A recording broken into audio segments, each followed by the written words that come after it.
Siang ini, aku dan beberapa warga Pesanggerahan Kecamatan Montong Gading, Lombok Timur menumpang mobil menuju kebun kelapa. Sebagai salah satu penghasil kelapa, warga desa sini memang hampir setiap hari memetik kelapa.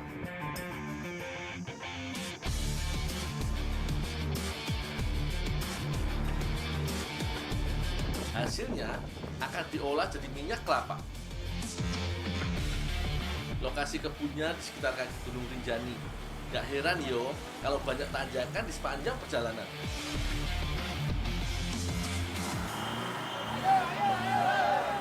Alah, kok yo apes banget mobilnya. Ra kuat nanjak. Piye iki? Untungnya warga langsung kompak membantu Pak Supir. Ayo dorong rame-rame. Ayo, ayo, ayo.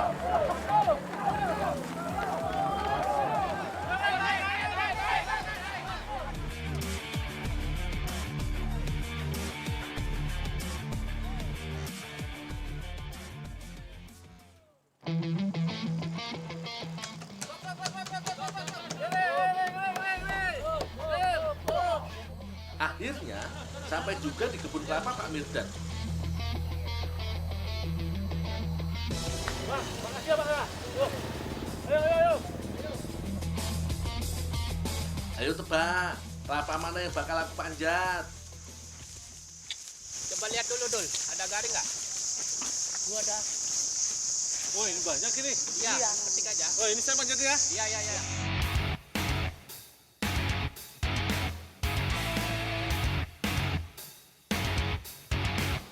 Kelapa terkenal dengan segudang manfaatnya yo. Hampir semua bagian bisa dimanfaatkan. Mulai dari daging kelapa yang dijadikan santan untuk masakan. Batangnya sering dimanfaatkan untuk dinding rumah. Kalau daunnya bisa dipakai sebagai atap rumah. Kalau daun muda bisa jadi pembungkus makanan.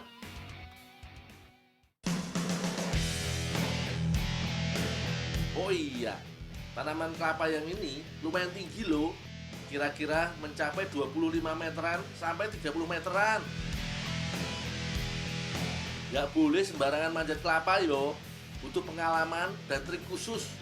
Yang jelas butuh kondisi fisik yang prima. Soalnya iki lumayan menguras tenaga. Biasanya tanaman kelapa mulai berbuah saat usia 2 tahun. Biasanya akan terus produktif sampai 7 tahunan. Sepertinya buah kelapanya sudah cukup. Aku harus langsung membawanya ke tempat pembuatan minyak kelapa.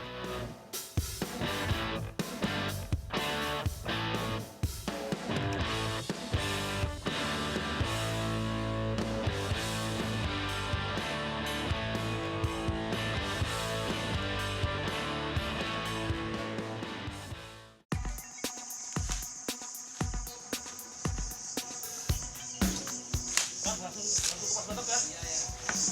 Ini dia tempatnya.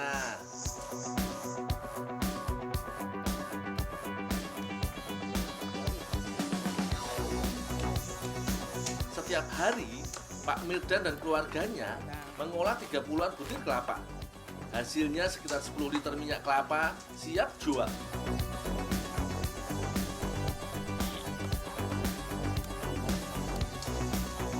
Oh iya, ampas minyaknya jangan dibuang.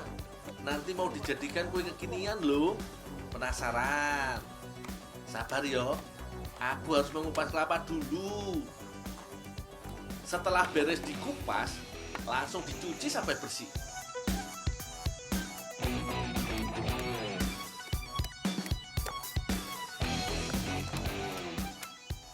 Dul, Ya, tolong Bang. cuci kelapanya, kasih ceramah. Oh, ya Bang. Ya.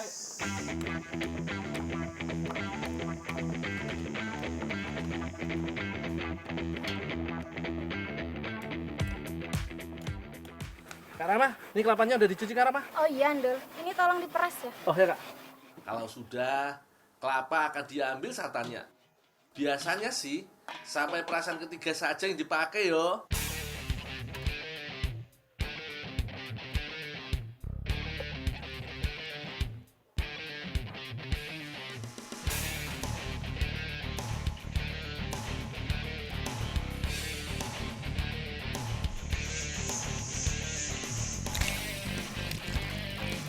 Jangan sampai terlalu encer, soalnya bisa mempengaruhi kualitas minyak kelapa yang dihasilkan.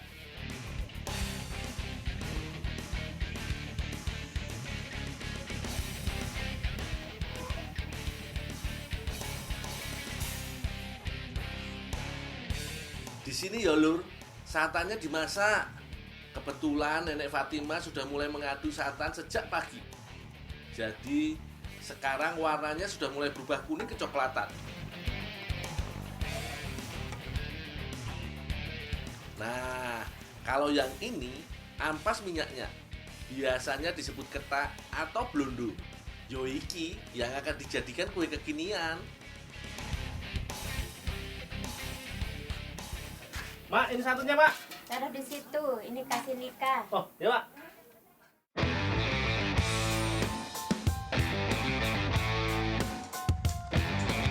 Mbak Nika dan Mbak Yani akan membuat fluffy pancake dengan campuran ampas minyak atau ketak. Ayo, yang mau coba bikin di rumah, boleh dicatat bahan dan cara membuatnya. Pisahkan bagian putih dan kuning telur.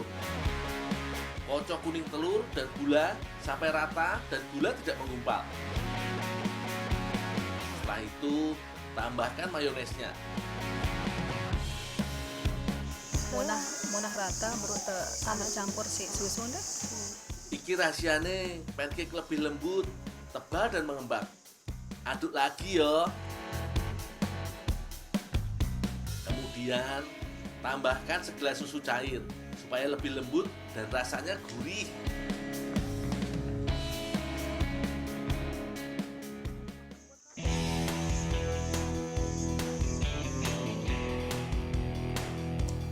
Wah, selesai sih udah ngocok ya. Nah, selesai kok. Harus sama Mbak Nika kebagian tugas menyiapkan adonan inti. Bahannya tepung terigu dan garam. Sekarang tinggal mencampur adonan kuning telur dan tepung terigu. Oh iya, putih telurnya tetap dipakai loh. Kocok sampai berbusa.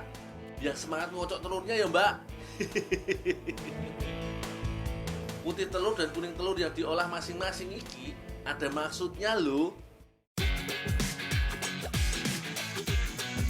Kuning telur dicampurkan dulu supaya dapat tingkat kelembutan adonan yang pas. Sementara kocokan putih telur dimasukkan paling terakhir. Tujuannya untuk membuat adonan lebih padat dan punya kandungan protein yang lengkap. Jelas toh? Selanjutnya, masukkan 3 sendok tepung maizena. Ini yang membuat adonan semakin kenyal saat dibentuk.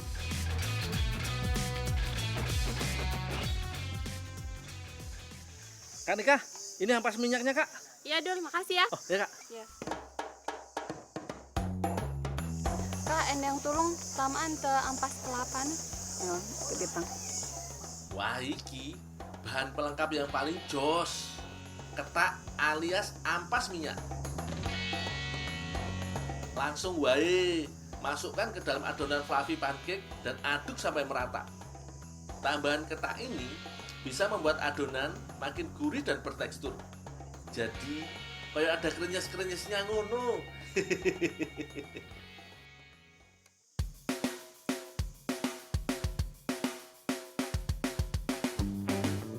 Jangan lupa tambahkan sedikit pewarna makanan supaya lebih cantik dan menggugah selera saat disantap.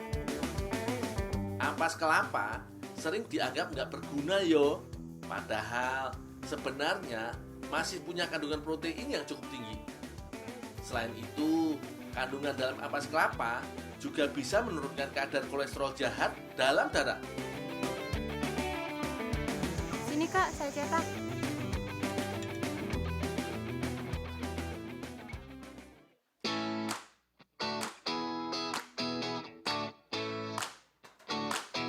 Ini dia, adonan pancake sudah siap dicetak. Pakai wajan anti lengket yang sudah dipanaskan. Kudu ekstra hati-hati saat mencetak, soalnya adonannya super lembut. Tuang adonan dan bentuk sesuai selera. Tambahkan minyak secukupnya supaya nggak lengket. Ulangi terus sampai adonannya habis.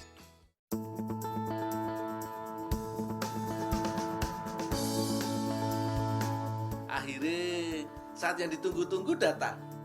Fluffy pancake ampas minyak tampil menawan dengan tambahan madu dan coco chip. Piye, menggoda tenan toh tampilannya?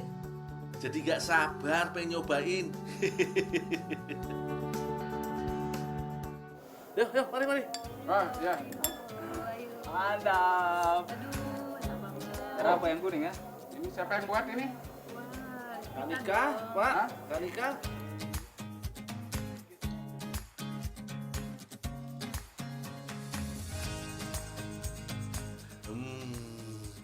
Sesuai dengan namanya iki, fluffy pancake ampas minyak, memang bener-bener fluffy alias lembut. Nggak nyangka toh, ampas minyak yang biasanya jadi masakan tradisional bisa jadi makanan internasional. Biasanya ini digunakan oleh masyarakat Sasak untuk melengkapi bumbu masak sayuran.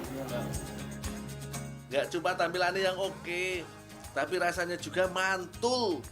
Jadi pengen nambah terus pokoknya.